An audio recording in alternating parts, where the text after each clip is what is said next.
Get ready for your daily dose of WordPress and web development tips, tricks, and insights to help you find success with WordPress. You're listening to WP the Podcast with your hosts, David Blackman and Tim Streifler.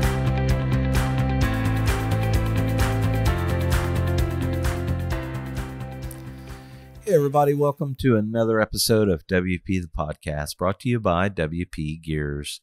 I'm David Blackman. And I'm Tim Streifler. Today we're going to talk about how to submit your sitemap to Google. In episode 513, we talked about the easiest way to generate and what an XML sitemap is for SEO. And today we've decided, you know what? Let's tell you how to submit it. Tim, take it away. Yeah, definitely. So as David mentioned, 513, we talked about XML sitemaps and how to generate them, but simply generating them isn't enough. You need to submit it to Google. And when you do that, not only is it going to submit all your pages to Google that are in your sitemap for them to index them, but it's also going to sync things up so that when you publish new pages or posts or update pages, that Google's going to get notified automatically because you have that basically a sync with Google, so it's updating your sitemap in real time.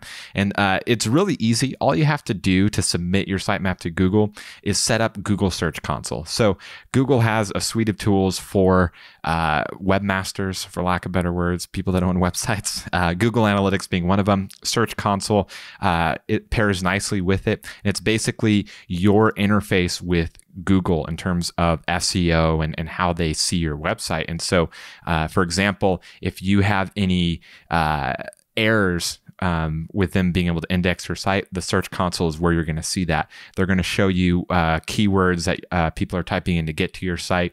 If there is any type of like penalty, if you're doing something spammy, well, then that penalty will be listed in the Google Search Console. But it's also where you submit your sitemap to Google. And so you'll have to set up Google Search Console. It's really easy. Just type in Google Search Console into Google and you'll find the sign up page. You'll have to verify your website.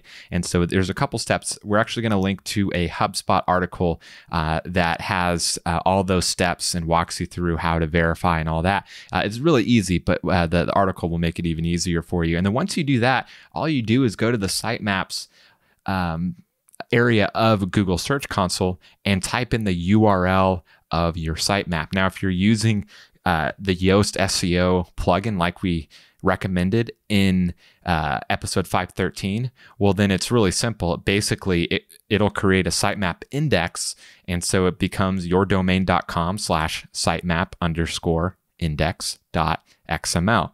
And that is the index of your page sitemap, your post sitemap, if you have products, your product sitemap, and that becomes kind of the high level sitemap that then links to all the lower sitemaps. And so all you do is you add that to Google and hit submit.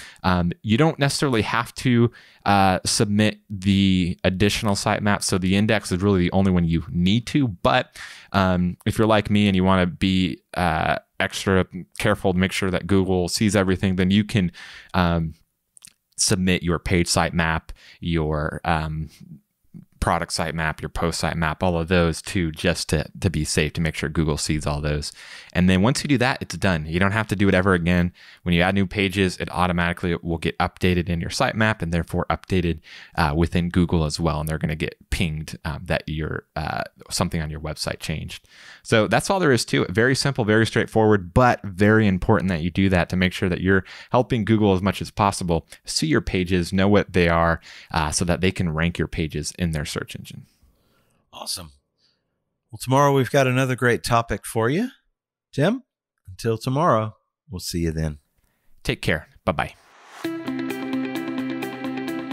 We've come to the end of today's episode of WP the Podcast. Join us tomorrow for more daily tips and strategies designed to help you run your WordPress business toward success. Remember to subscribe to WP the Podcast so you can stay up to date with each episode. And don't forget to rate and review us. We'll see you again tomorrow right here on WP the Podcast.